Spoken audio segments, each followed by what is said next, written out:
prosperidade em meio à crise. Não sei por que falar de crise, não é verdade? Você não precisa vir aqui na comunidade para ouvir de crise. Por quê? Porque você lê o jornal e está falando de crise. E aí você vai assistir a televisão e está falando de crise. E aí você vai conversar com uma amiga, uma vizinha, alguém que mora perto de você, e a conversa é crise. Fala assim, meu Deus, esse povo não para mais de falar de crise. Mas eu queria dizer uma coisa para você. Eu sei que nós aqui no Brasil passamos por bons anos nos últimos anos. E então, pode ser que a gente esqueceu de algumas coisas. Mas crise não é uma coisa nova. Crise está na história da humanidade já há um bom tempo. E eu queria, nesses 2 domingos, hoje e a semana que vem, fazer um estudo a respeito de Gênesis capítulo 26. Gênesis capítulo 26 narra uma sequência de crises na vida de um homem chamado Isaac. Um homem chamado Isaac tinha tudo para prosperar, tinha recebido de seu pai um bom ensinamento, algumas heranças, mas em algum momento de sua vida, engraçado, repete algumas crises que também tinham acontecido na vida de seu pai. E ele então tem algumas atitudes que quem sabe possa nos ajudar a enfrentar não só essa crise que nós estamos vivendo, porém, todos os momentos de crise que nós viermos a ter. E quem sabe nós possamos sair daqui, nesses 2 estudos, com uma voz que possa dizer diferente. Quem sabe eu e você já estamos sendo contaminados com tanto desânimo. Fala a verdade. Nós conversamos com as pessoas no dia a dia. Queridos, se nós não fomos fortes, nós voltamos para nossa casa, enfiamos a cabeça embaixo do travesseiro e falamos assim, eu não quero mais saber de nada. Misericórdia. É difícil. Essa semana mesmo eu falava com uma pessoa, ela falava assim, Fernando, eu estou tendo que ir nas fábricas da empresa e a discussão que eu chego lá é para ver quantos nós vamos cortar de cada fábrica, dia após dia. Eu falei, meu Deus, imagine como estão vivendo essas pessoas, o dia a dia dessas pessoas, sem saber se vão ter emprego amanhã ou até onde vai essa crise. Nós queríamos assim ouvir assim, né? O meu desejo era ouvir isso, tá? Chegamos no fundo do poço. Daqui não passa mais. Vamos começar a subir agora. Esse era o meu desejo, ouvir isso. Porém, eu e você, mesmo se nós não ouvirmos isso, Deus nos dá uma oportunidade de surfar sobre todos esses momentos de crise. Lógico, sentindo as dificuldades. Porém, nós não dependemos de ninguém que não é o nosso Senhor. Preste atenção no que diz esse texto. Nós vamos estudá-lo. Parte de Gênesis 26 nós vamos estudar hoje e a segunda parte a semana que vem. Se você quiser acompanhar na sua Bíblia Gênesis capítulo 26, se você for acompanhar aqui comigo, preste atenção na leitura. Olha como que começa Gênesis 26. Começa dizendo assim, houve o quê? Fome naquela terra. E olha que uma terra que tem fome é uma crise muito mais complicada do que a nossa crise. Diz assim, houve fome naquela terra, como tinha acontecido no tempo de Abraão. Por isso Isaac foi para Gerar, uma cidade chamada Gerar, onde Abimeleque era o rei dos filisteus. O Senhor apareceu a Isaac e disse, não desça ao Egito. Procure estabelecer-se na terra que eu lhe indicar. Permaneça nesta terra mais um pouco, e eu estarei com você e o abençoarei. Porque a você e a seus descendentes darei todas essas terras e confirmarei o juramento que fiz a teu pai Abraão. Tornarei os seus descendentes tão numerosos como as estrelas do céu, e lhes darei todas as terras, e por meio da sua descendência, todos os povos da terra serão abençoados. Porque Abraão me obedeceu, e guardou os meus preceitos, e os meus mandamentos, e os meus decretos, e as minhas leis. Assim, Isaque ficou em Gerar. Quando os homens do lugar perguntaram sobre sua mulher, ele disse: ela é minha irmã. Ele teve medo de dizer que era sua mulher, pois pensou: os homens desse lugar podem me matar por causa de Rebeca, por ser ela tão bonita. Isaque estava em Gerar, já fazia muito tempo. Certo dia, Abimeleque, o rei dos filisteus, estava olhando do alto de uma janela, quando viu Isaque acariciando Rebeca, sua mulher. Então Abimeleque chamou Isaque e disse: na verdade, ela é tua mulher. Por que me disseste que ela era tua irmã? Isaque respondeu: porque pensei que eu poderia ser morto por causa dela. Então disse Abimeleque: tens ideias do que fizeste? Qualquer homem dessa terra poderia ter deitado com a tua mulher, e terias trazido a culpa sobre nós. E Abimeleque ordenou a todo o povo: quem tocar nesse homem ou em sua mulher, certamente morrerá. Isaque formou lavoura naquela terra, e no mesmo ano colheu a 100 por 1. Preste atenção no que diz o final desse versículo. Isaque plantou, querido. Isaque formou lavoura naquela terra, e no mesmo ano ele colheu 100 por 1. Por quê? Porque o Senhor o abençoou.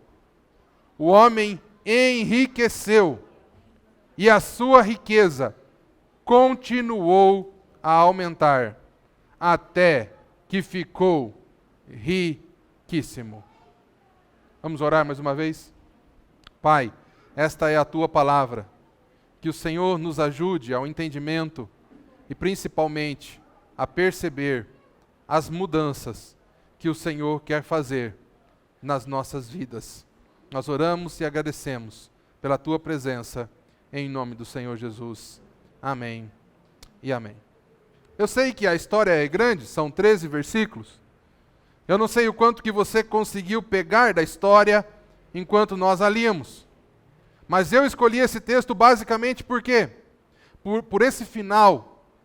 A Bíblia diz que Isaque enriqueceu muito, conseguiu muita riqueza e chegou ao ponto de despertar inveja daquele povo que ali estava.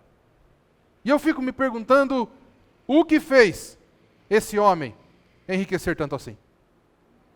Eu até pensei em não colocar aquela chamada, prosperidade em tempo de crise. Eu pensei assim, baseado no texto bíblico, tá bom? Baseado no texto bíblico. Eu ia colocar assim, Wagner: fique rico em tempo de crise. Mas eu fiquei pensando, eu acho que não vai caber aqui a quantidade de pessoas que vão vir se o título for esse. Então eu tentei melhorar o título e coloquei prosperidade em tempo de crise. Preste atenção, querido. O primeiro versículo que nós lemos diz que existia fome no tempo deles. Muito provavelmente, numa agricultura rural, a fome vinha por quê? Porque tinha seca. Não tinha como plantar, por isso eles não tinham o que colher, por isso eles não tinham o que comer. Um camarada doido, depois de uma série de situações complicadas. Dizem que Isaque e Abraão são pontos de teologia para você não casar com uma mulher bonita. Diz que Isaque e Abraão, se você estudar a vida deles, você vai ver que mulher bonita dá problema. Dá complicação na vida deles. Tanto para Abraão quanto para Isaque deu problema. Eles tiveram que fazer um monte de confusão. E essa aqui é uma das histórias da Bíblia que mostra como que Deus revela-se a um homem, a uma mulher, a mim e a você, independente das atitudes que nós vamos tomando. Deus não desiste de nós, Deus continua nos chamando para perto dele e Deus ainda nos abençoa. Por que que esse homem, chamado Isaque, morando numa terra que não era a terra dele, todo mundo passando dificuldade, todo mundo passando por um momento de crise intensa, por que que esse homem prosperou, querido? Por que esse homem prosperou, querida? Não era para ele sofrer as mesmas coisas que todo mundo sofreu? Nós vamos estudar um pouquinho hoje sobre o que fez. Quais as atitudes desse homem que fez diferença na sua vida em um momento de crise. E não fez uma pequena diferença, não. Fez uma grande diferença. Diz a Bíblia no texto que nós lemos, que ele plantou 1 e colheu 100. Fala para mim, você já viu alguma aplicação que você coloca R$1 e tira R$100 dela? Hoje em dia ainda? Dá uma olhada no que aconteceu na vida desse homem. Ele planta R$1 e colhe R$100. Por que será que esse homem foi abençoado dessa forma por Deus? Mas eu sei que muitos de vocês, quem sabe, não conhecem quem é Isaac, não conhecem a história de Isaac, e eu tentei traçar uma linha do tempo para você começar a se familiarizar com a história até chegar em Gênesis capítulo 26. E eu comecei a nossa história em Gênesis capítulo 12. Gênesis capítulo 12 fala que Deus entra na história da família de Abraão. Deus convida Abraão, no meio de toda a humanidade, a ser o seu povo. Deus, cansado de ver o povo sofrer pelo distanciamento entre o ser humano e Deus, Deus tem um projeto e nesse projeto ele encaixa a família de Abraão. Ele fala assim: Abraão, se você se separar desse mundo, desse povo, dos seus parentes, e você vier andando junto comigo, eu vou andar com você, e eu vou ser Deus aqui na terra, e você vai ser o espelho de Deus aqui na terra. Você, sua esposa, e eu vou dar um montão de filhos para vocês. Isso acontece mais ou menos, não tem uma data muito certa, mas segundo os historiadores, mais ou menos em 1890 a.C. Alguns pontos a mais, percentuais a menos ou a menos, mas só para você se situar na história. Pergunta: quando Deus chama Abraão para ser um instrumento de Deus aqui na terra, para abençoar todo o mundo, sabe quantos anos Abraão tinha? Abraão tinha 75 anos. Querido, 75 anos. É a idade da aposentadoria, fala a verdade. 75 anos é a idade que nós não estamos querendo mais fazer muita coisa, não. Vem comigo. Deus encosta num rapaz, num senhor, que já estava com a vida feita. O máximo que Abraão queria, quem sabe, era uma rede preguiçosa para deitar, e as andorinhas cantando e coisa desse tipo. E Deus fala assim: Abraão, eu tenho um projeto maravilhoso para você. Qual é, Deus? Fala aí, explica. Você vai sair da sua terra, de todo o seu conforto, e você vai para um lugar. Para onde, Deus? Não sei não. Vem comigo, cola em mim, que você passa de ano. E Abraão é considerado o pai da fé. Primeiramente por causa disso, depois por outro acontecimento com o seu filho Isaque. Ele sai, ele desperta, ele começa uma caminhada diferente de tudo o que os seus parentes já tinham ouvido. Os seus parentes tinham ouvido que a religião da época era que o sol era Deus, a lua era Deus, o vento era Deus, tudo era Deus. Ele morava num mundo politeísta da época, mas ele se desperta a servir um único Deus e andar com ele. E Deus diz assim: eu vou te abençoar, Abraão. Se você continuar a fazer a leitura, só tinha um problema, tá? Abraão não podia ter filhos. Ele já tinha 75 anos de idade e ele não tinha filhos. E Deus fez uma promessa para ele. Falou assim: a sua descendência vai ser milhares, vai ser como as areias do mar. É muita gente, Abraão. E Abraão estava só esperando, com 75 anos de idade. No mínimo, Abraão estava pensando assim: esse Deus não bate bem, não. Então ele parte, e Gênesis capítulo 12, continua dizendo que veio fome sobre a terra. Por isso que esse texto que nós lemos começa dizendo: veio fome na terra, assim como nos dias de Abraão. Então, se veio fome agora, quer dizer que meu pai Abraão também passou por fome. Sabe o que eu aprendo com isso? Eu aprendo que as crises são cíclicas.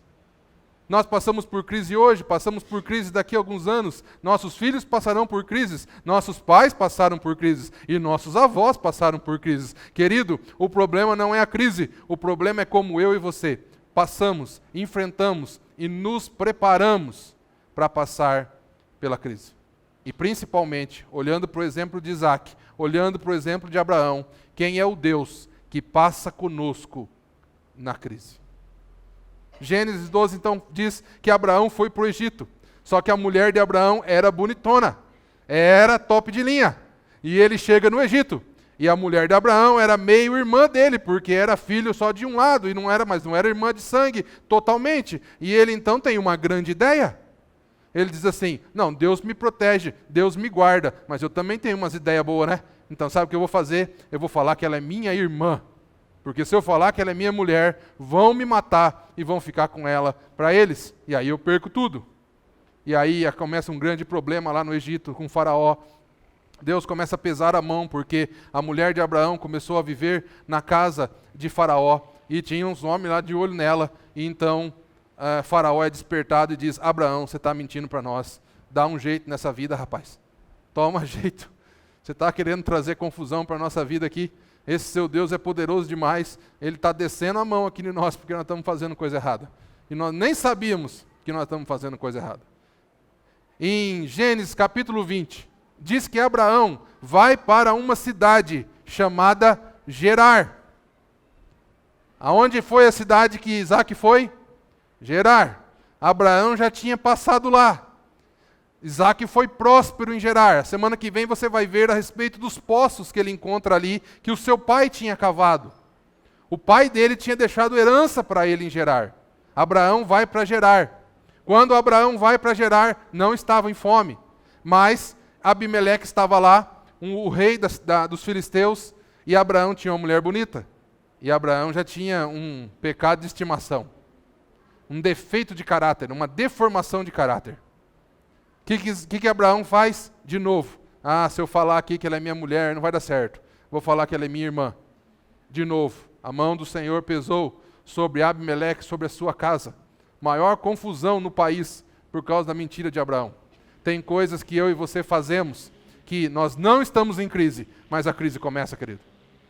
Tem coisa que eu e você fazemos na nossa vida que mesmo o país não estando em crise, a crise se instala na nossa vida. E Abraão aprendeu com essas duas situações. Porém, eu costumo dizer que tem alguns pecados que não é maldição hereditária, querido, mas são deformações de caráter familiar. Se você estudar a história de Abraão e de Isaac, você vai ver que existia uma deformação de caráter em Abraão. E que Isaac, de tanto ver as histórias de seu pai, começou a fazer também. Perceba, o texto que nós lemos diz que Isaac, ao entrar em Gerar, tem uma ideia. Qual a ideia? Minha mulher é bonita demais, eles vão me matar. Então eu vou falar que ela é minha irmã, eu vou mentir. Quem tinha feito isso no Egito? Com Faraó? O pai dele, Abraão. Quem tinha feito isso também em Gerar com Abimeleque? O pai dele, Abraão. Cuidado, querido, porque muitas vezes nós herdamos defeitos de caráteres familiares e fazemos isso com naturalidade. Porém, isso muitas vezes instaura ou instala crises na nossa vida. Em Gênesis capítulo 21, versículo 5, diz que quando Isaac nasceu, Abraão tinha quantos anos? 100 anos. Então preste atenção, Deus chama Abraão, Abraão tem 75 anos. Isaac nasce, Abraão tem 100 anos. Quanto tempo demorou a promessa de Deus para se cumprir? 25 anos. Querido, se eu abrir uma igreja hoje dizendo assim, venha para cá porque a promessa de Deus vai se cumprir na sua vida daqui 25 anos. Quantas pessoas você acha que vem aqui na reunião? Nós não damos conta de servir um Deus que demora 25 anos para fazer alguma coisa. Percebe? Nós muitas vezes temos dificuldade em andar com Deus. Nós achamos que Deus é sim miojo. 3 minutos. Eu venho, dobro o meu joelho, faço uma oração, mexo um pouquinho, jogo o sazon lá, o tempero e pego do outro lado. Querido, Abraão é considerado o pai da fé. Demorou 25 anos para a promessa de Deus se cumprir na vida dele. Ô Fernando, mas Deus é ruim, hein? Por que Deus demorou tanto tempo? Querido, Deus demorou tanto tempo assim, e eu acho que ele ainda foi rápido demais, porque Abraão era um cabeça dura enorme, não entendia as promessas que Deus tinha para a sua vida. tentou ajudar Deus, tentou fazer uma lambança enorme. Nasce Isaac, Gênesis 21, 5. Em Gênesis 24 fala que Isaac casa com Rebeca. A mãe dele morre, Sara, ele fica tristinho. Papai manda ir lá na terra dele e trazer uma mulher para casar-se com Isaac. E vem Rebeca. Rebeca aceita o desafio de casar com o bebezão que não tinha desmamado ainda. 40 anos de idade. Na barra de saia da mamãe. E Rebeca vem e diz a Bíblia que se casa com ele. Isaac tinha já 40 anos. E em Gênesis 25, diz que eles têm 2 filhos. Isaac com Rebeca tem 2 filhos, chamados Esaú e Jacó. E Isaac tinha 60 anos de idade. Então, mais ou menos, eu tentei te inserir no panorama bíblico desse texto que nós lemos agora. Gênesis 26 começa com Isaac casado com Rebeca, com 2 filhos, Esaú e Jacó, com 60 anos de idade, e vem uma fome, e vem uma crise, e vem uma dificuldade na vida deles, e então começa o texto que nós lemos. Eu queria aprender com esse texto algumas atitudes, 3 atitudes que nos ajudam a prosperar em meio à crise. A primeira atitude é: viva dentro das promessas de Deus para a sua vida. Algo que fez a diferença na vida de Isaac é, primeiro, conhecer quais são as promessas de Deus para a minha vida. Segundo, viver as promessas de Deus para a minha vida. Diz a palavra que nós lemos que quando Isaac entra em um momento de dificuldade, ele tem um tete-a-tete com Deus. Ele tem uma conversinha com Deus. Deus não me abandona. Deus não te abandona no meio das dificuldades da vida. Assim como Deus vai até Isaac conversar com ele, Deus também, nos nossos momentos difíceis, está à disposição para se apresentar a nós e conversar conosco. A pergunta é: será que nós temos tempo para falar com Deus nos momentos de dificuldade? Eu lembro de uma reunião que eu fui um certo dia, tinha um rapaz chamado Edson Teixeira, e ele disse uma frase que ficou doendo no meu coração por muito tempo, e hoje eu começo a perceber o quão verdade é o que ele falou. E ele disse assim: se você gasta muito tempo resolvendo problema, você tem pouco tempo para orar. Se você ora pouco, sobra muito tempo para você resolver problema. E ele disse assim: se você começar a orar mais, a falar mais com Deus, ou a estar mais com Deus, vai sobrar menos tempo para você resolver problema. E naturalmente, você vai ter menos problema. Então, ele diz o seguinte: à medida que eu passo tempo com Deus, à medida que eu vivo a minha vida perto de Deus, naturalmente vai sobrar menos tempo para mim resolver problema.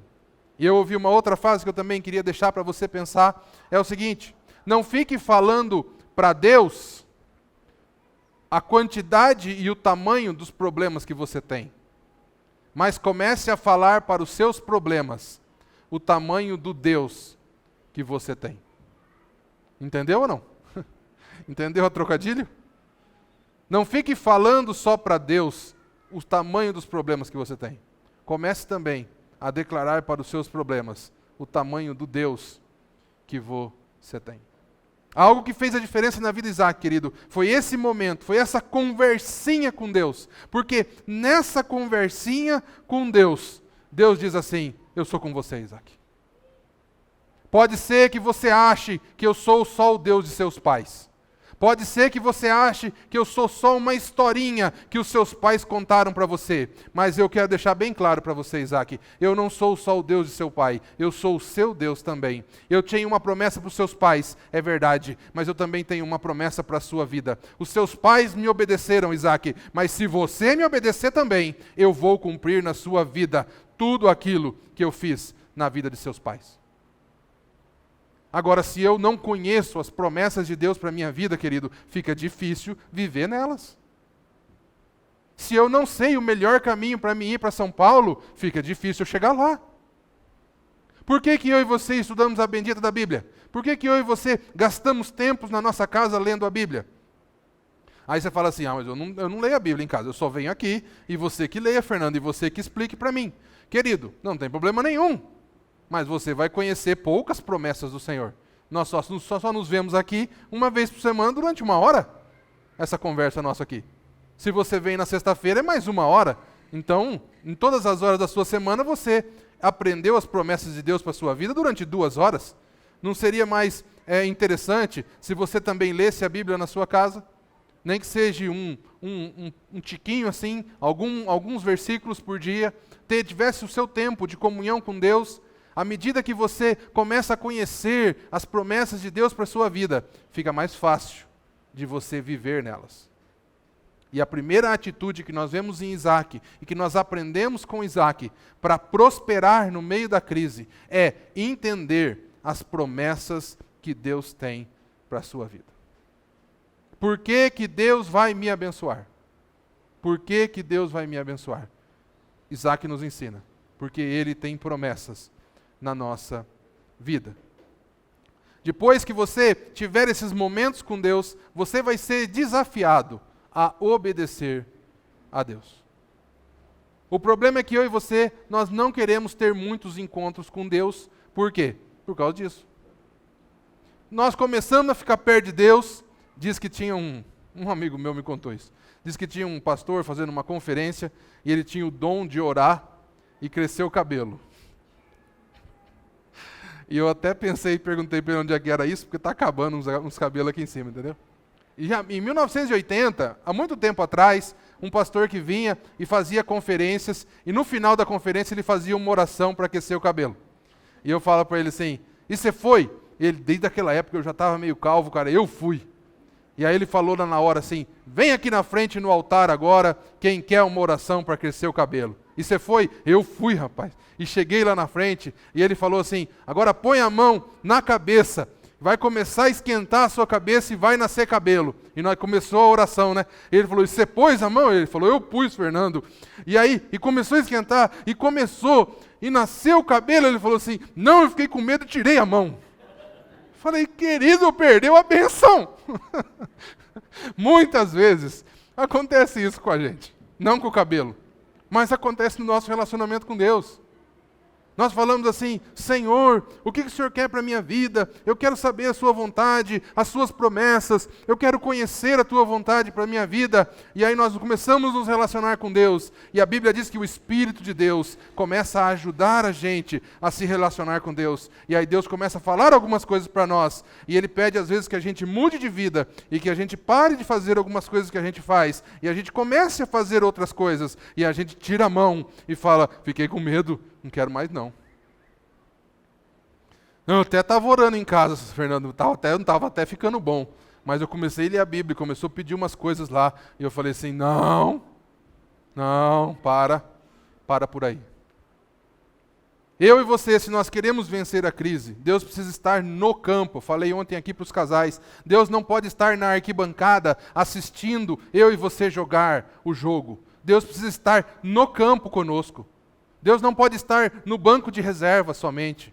Deus não pode estar dando algumas instruções pelo fone para a gente. Deus precisa entrar no campo e jogar conosco. Mas muitas vezes nós temos dificuldade de aceitar Deus conosco. Mas que meus amigos vão falar, Fernando? Agora virou, aí crê em Deus, aí está seguindo Deus, agora tudo é Deus, é Deus, é Deus. Esse é um dos ônus, se você quiser andar com Deus. Você vai ficar conhecido como aquele e aquela que anda com Deus. Os homens e mulheres que andaram com Deus na Bíblia ficaram claramente conhecidos como o homem que anda com Deus e a mulher que anda com Deus. Mas se você quiser prosperar em meio à crise, eu te indico a fazer isso. Você vai ter que pagar um ônus por isso. Mas é aquele negocinho que eu faço assim, não sei o quê, não vai dar para fazer mais. Querido, nós não somos uma comunidade, já deixo bem claro se você vem aqui pela primeira vez, que fica falando o que você pode e o que você não pode fazer. Nós só falamos para você andar com Deus. Se Deus for com você, sentar no lugar que você senta, ler a mensagem do WhatsApp que você lê, a fazer as coisas que você faz, e você sentir que Deus vai com você tranquilamente, não tem problema nenhum. Vamos junto. Nós só estimulamos que você tenha um bom relacionamento com Deus. Isaac passou por um momento difícil na sua vida. Nós gostamos do finalzinho do versículo. Isaac prosperou, Isaac colheu 100 por 1, Isaac ficou riquíssimo. Em outras palavras, Isaac ficou podre de rico. Isaac tinha muito dinheiro. Essa parte nós gostamos. Agora, o que Isaac fez para ser abençoado por Deus, pula. Essa parte pula.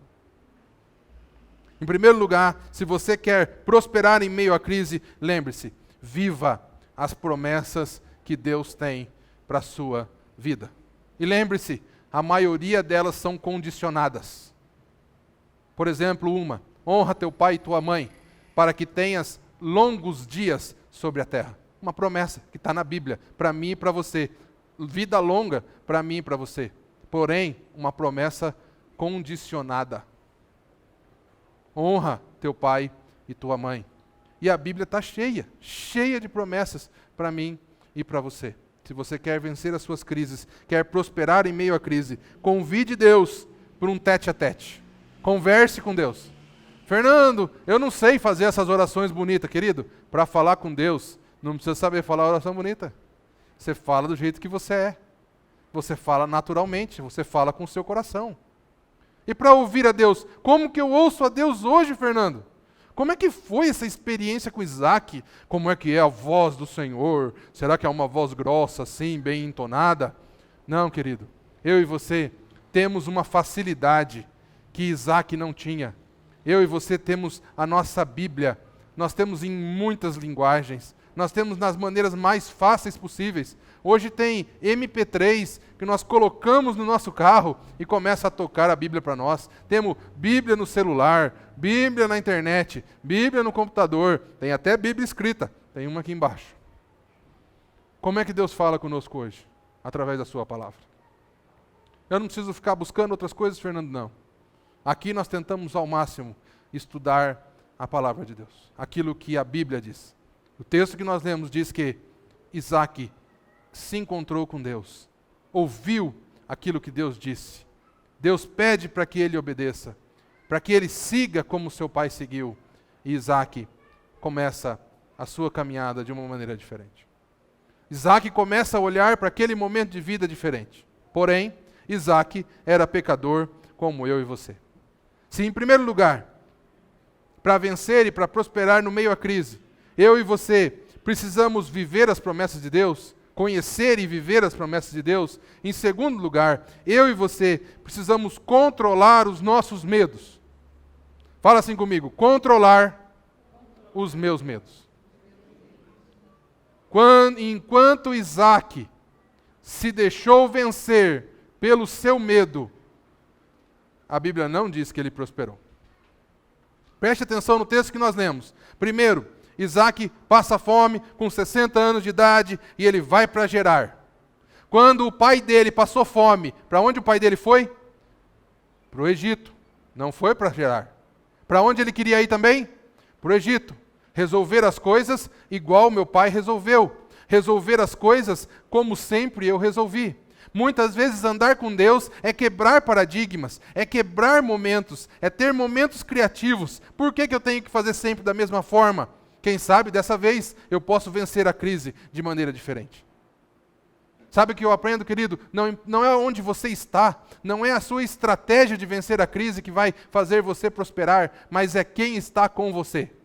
Porque se Deus for com você para o Egito, você vence a crise no Egito. Se Deus for com você para qualquer outro lugar, você vence a crise com Deus. Eu lembro uma vez que eu estava numa aula, em uma igreja, eu não estava dando aula, eu estava sentado, e quem dá aula e sabe quando eu estou sentado, não é uma coisa boa para o professor isso aí. Porque eu sou muito questionador e muito crítico, e a discussão inflamou na sala de aula com a história de que para onde a gente vai depois que a gente morre, e se a gente vai para o céu, e vai para o inferno, e aquela discussão toda, como é que era o céu, como é que era o inferno, e eu falei uma daquelas frases épicas minha, quem sabe um dia eu vou até escrever alguma coisa disso, eu falei assim, olha queridos, eu não vou ficar nessa discussão aqui não, estou perdendo tempo. Porque olha, eu vou explicar uma coisa para você, O que eu quero de verdade é passar o tempo todo com Deus. Aí eu falei assim, para mim, eu vou aonde Deus vai. Se Deus está no céu, eu vou para o céu. E tem mais, se Deus for até para o inferno, eu vou também com Ele. Porque é melhor ficar no inferno com Deus do que no céu sem Deus. Entendeu ou não? O problema não é aonde você vai, querido. O problema é quem vai com você. Quem é o teu amigo. Não é a sua estratégia. Isaac queria ir para onde o pai dele foi e resolveu o problema. Então, qual era a cabeça de Isaac? Se Deus era com meu pai e meu pai foi para o Egito e lá passou a fome, o que eu vou fazer? Eu vou fazer igual. Querido, relacionamento com Deus não é uma repetição. Ai, como é que o Fernando faz para orar? Eu vou fazer igualzinho, que é para ver se funciona. Não, querido, relacionamento com Deus é pessoal, é você e Deus, é no seu tempo com Deus. Às vezes Ele vai pedir alguma coisa para mim que não vai pedir para você, Ele vai me ensinar algo que não vai, e vai ensinar outro para você, Ele vai me direcionar para um projeto e você para outro. E no final tudo é reino de Deus. Se você quer prosperar no meio de momentos de crise, principalmente como esse que nós vivemos, primeiro, conheça e viva as promessas de Deus para a sua vida. Segundo, controle os seus medos. Enquanto Isaac, a Bíblia diz que Isaac mentiu porque ele teve medo. Ele olhou para a mulher dele e falou, a mulher é muito bonita, e ele teve medo. Querido, quem foi que prometeu que ia com ele e ia abençoar ele? O próprio Deus. Fala a verdade, isso não acontece comigo e com você? Deus promete para mim e para você assim, eu te amo, eu estou com você, todos os dias dessa terra, eu seguro na sua mão, nós vamos passar pelas dificuldades juntos. Porém, quando eu e você entramos na crise, entramos na situação problema, o que acontece? A gente fica com medo. O nosso coração se abala, nosso coração se agita, nós perdemos a razão, nós deixamos a emoção falar alto, e quando a emoção fala alto, muitas vezes nós fazemos besteira. Eu tive um discipulador, logo que eu cheguei em Valinhos, e eu louvo a Deus pela vida dele. E eu lembro um dia que nós estávamos sentados frente a frente, e ele disse para mim assim, Fernando, aprende uma coisa. Nunca tome decisões na sua vida em momentos de alta emoção. A chance de você fazer uma besteira é quase 100%. Todas as vezes que nós deixamos a emoção falar mais alto e tomamos uma decisão, nós temos uma chance de fazer uma crise maior ainda do que aquela que nós temos. Preste atenção, Isaac já estava em crise, querido, já estava em fome. Ele já tinha crise demais para resolver. O que ele vai fazer? Ele vai resolver mentir por causa do seu medo. E Abimeleque fala assim, preste atenção, quem era o homem que andava com Deus? Isaac. Quem era o homem que teve um encontro com Deus? Isaac. Aí eu te pergunto, Abimeleque lá teve algum encontro com Deus? Não. Mas Abimeleque chama Isaac e fala assim, ô cabeção, se liga, nós já estamos em crise, você está querendo causar uma crise maior ainda? Você não está vendo que o que você fez é loucura? O seu pai já fez isso um dia aqui, e nós sofremos que nem uns condenados por causa da mentira dele. Vê se aprende, rapaz, e para com isso. Eu e você precisamos aprender a vencer os nossos medos. Quando nós estamos com Deus, Deus é amor.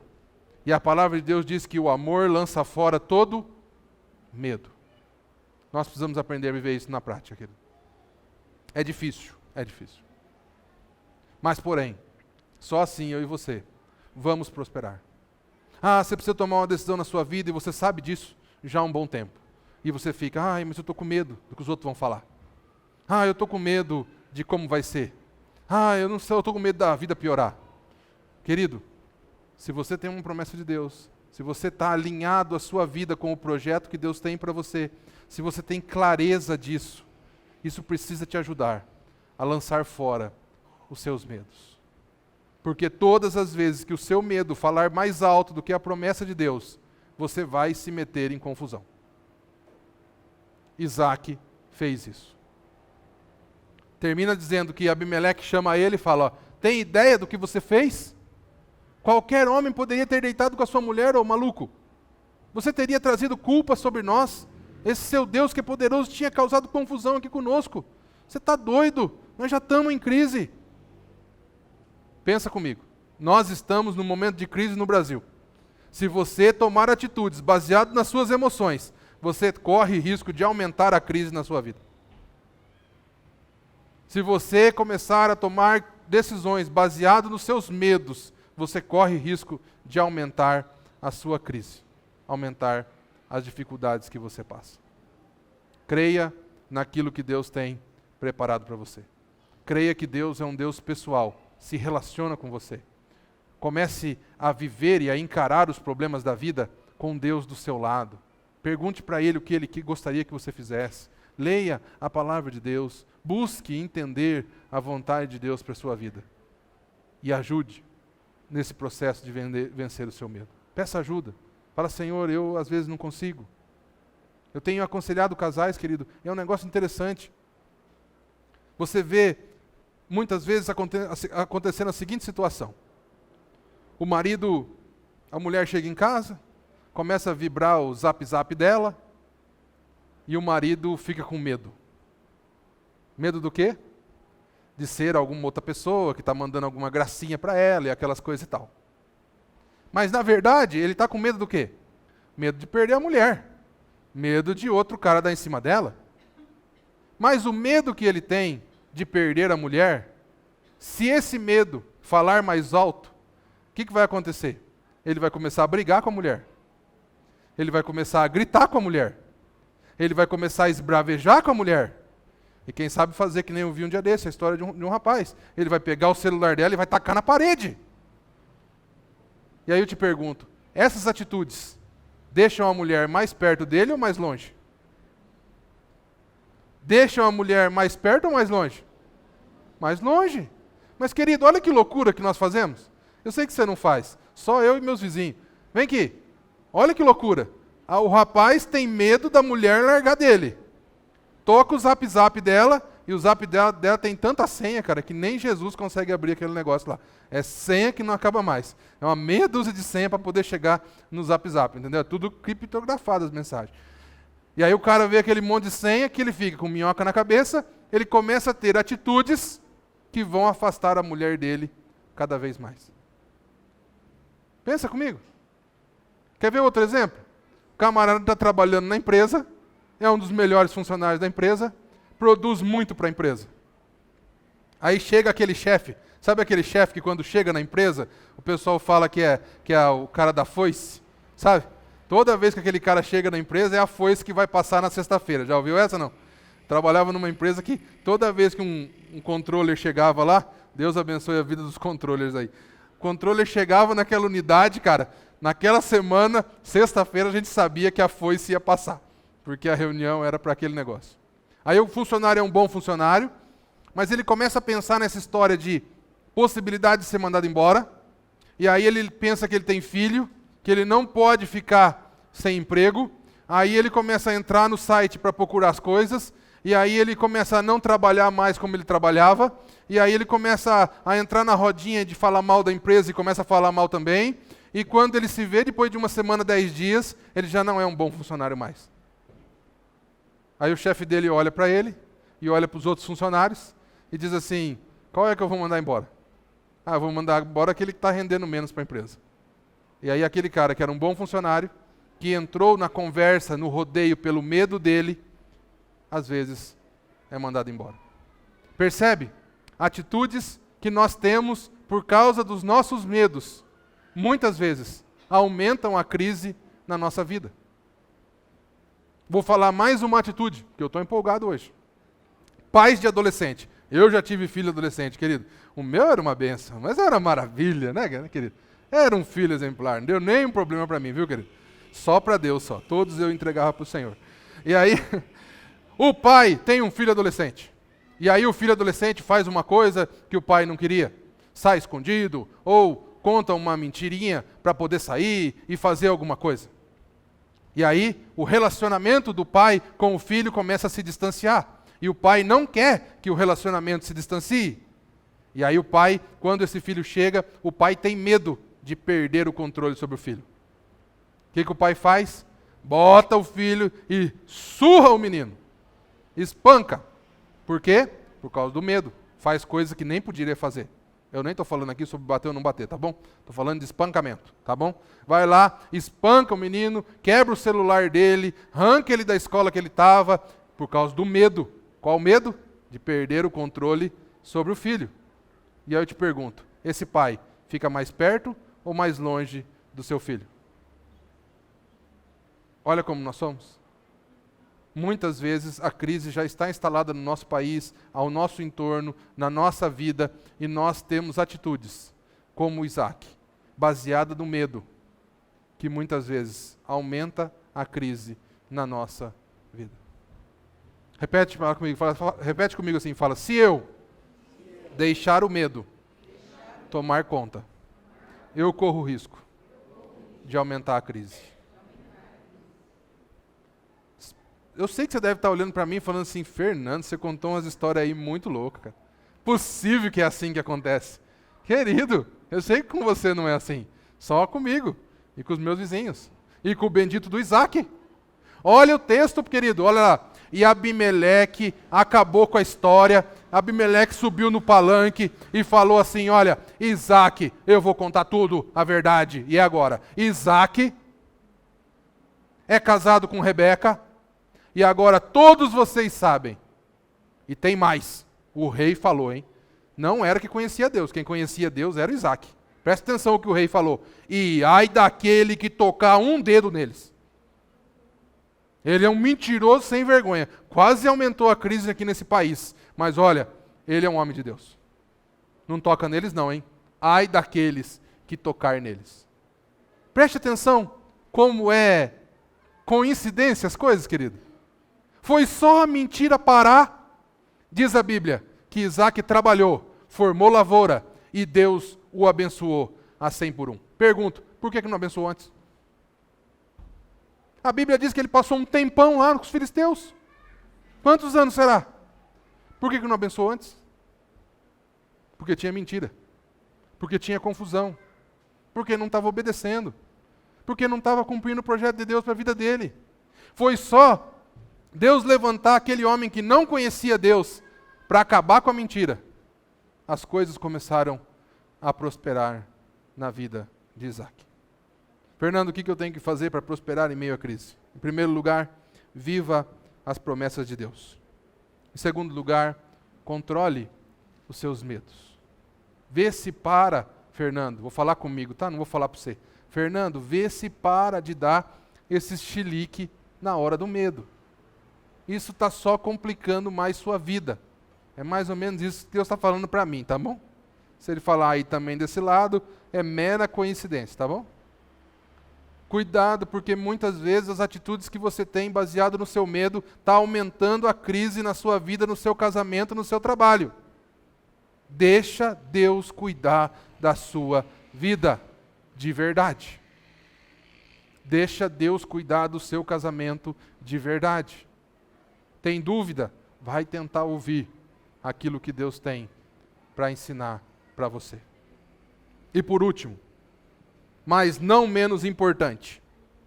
Primeiro, viva as promessas de Deus. Segundo, controle os seus medos. Terceiro, trabalhe, trabalhe e trabalhe.